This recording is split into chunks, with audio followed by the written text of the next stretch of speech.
Hey there, Frank from Lubeck Enterprises here today to answer a question one of my friends Megan asked me about. So this isn't really technology related, this is actually programming related. I will be going over a quick example for runtime analysis, like, big O of n, that stuff. So give me 1 minute to zoom in on the clipboard, ignore that, it has been there so long it will not come off. So we'll be focusing here. Okay, so her question was basically dealing with something called a Briggs-Myers indicator chart or something like that. Basically, it's something with psychology, I believe. I'm not the best at explaining this, so you have a square, I think, it's 4 by 4, yeah. So it looks like this, and there are 4 letters. Basically, you do some kind of test. It gives you are this trait, this trait, this trait, and this trait. So you take the first letter of those and match it up with this square, and it'll tell you something like, if you're over here, you have these kind of personality traits and tendencies. So let's just do 1, 1, 1, 1. So it's like that. There is 4 by 4. So her question was, while traversing something like this here, what would the runtime be? So I'm still getting tangled on everything.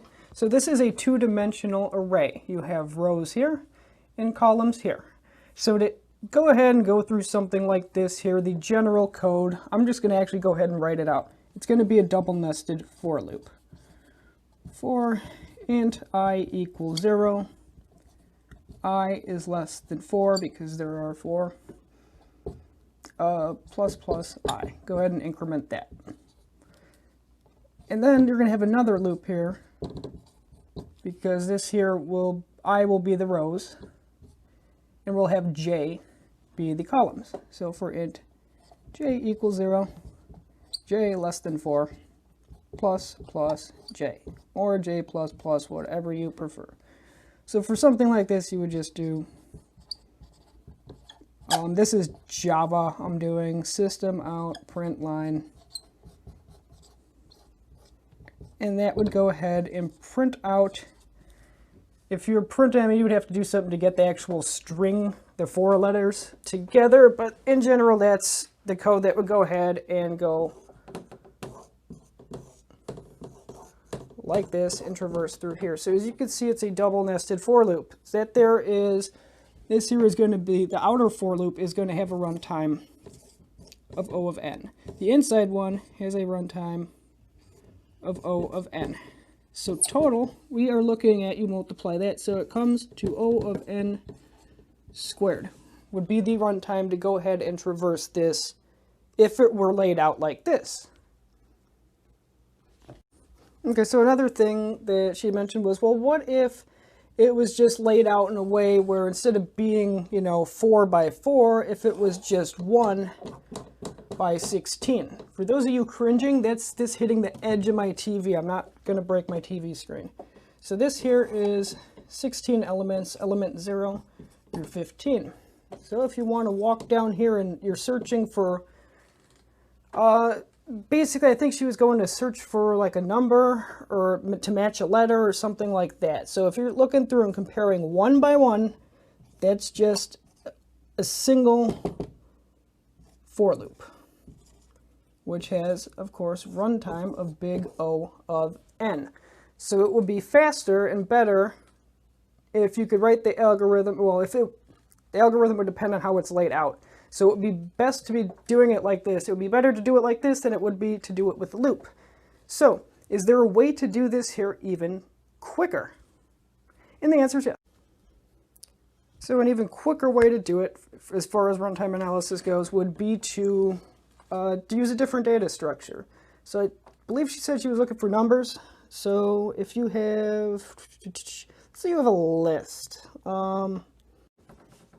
So an even faster way to do it would be to go ahead and use a different data structure. This one's going to be called a binary search tree. You could call it a map, a red-black tree, whatever you want to call it. There are different variations of trees. But if you have an array list and you go ahead and you insert this into, some kind of map, so this here would be the Java, something similar to the Java syntax. This may not be perfectly correct, but you would just have something like 7 integers. You go ahead, put them into a tree. It'll look something like what I'm about to draw out here. Now somebody out there is going to go ahead and be like, oh, something's wrong. Well, I don't think it is. To me, this here looks perfectly correct. Everything is less than 3 here, greater than 3 here. So by doing this here, after this data structure is built, because once again, if you were populating an array, like in the past 2 examples, I mean, that's what this here is. You're already doing something beforehand. The data structure itself is, this one here, it just works differently. An array, you could just put things where you want. This, when you go ahead and just tell it insert this value, it goes ahead and it'll go ahead and do the tree rotations in order to balance it out. If you don't know what a binary search tree is, you should probably go look that up. But why should you go look that up? Because by doing this here, you're effectively splitting the search time, I don't want to say in half, but that's how I kind of think of it. It's actually not just divided by 2, it's actually a logarithm. So if you want to search for the number 2, instead of going all the way through the array, which would be pretty quick, it would be the 3rd element. But let's say you're looking for 4. So you're going to go through and check 4 things. Here it just says 3. Is 4 greater or less than 3? It's greater. Go this way. Is it greater or less than 5? Less than. So instead of going through technically 5 elements or 4 elements to get to the 5th and find it, we're only doing 3. This has a runtime of big O of log of n.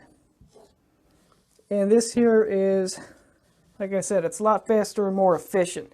So if you had the choice to be able to lay your data out in different ways, either a tree,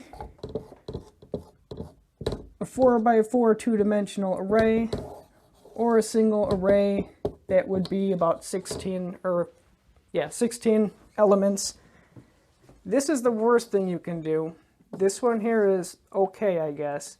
This one here is the best and most efficient. So hopefully this clarifies something out there for people who have questions on runtime analysis, and that's a general overview.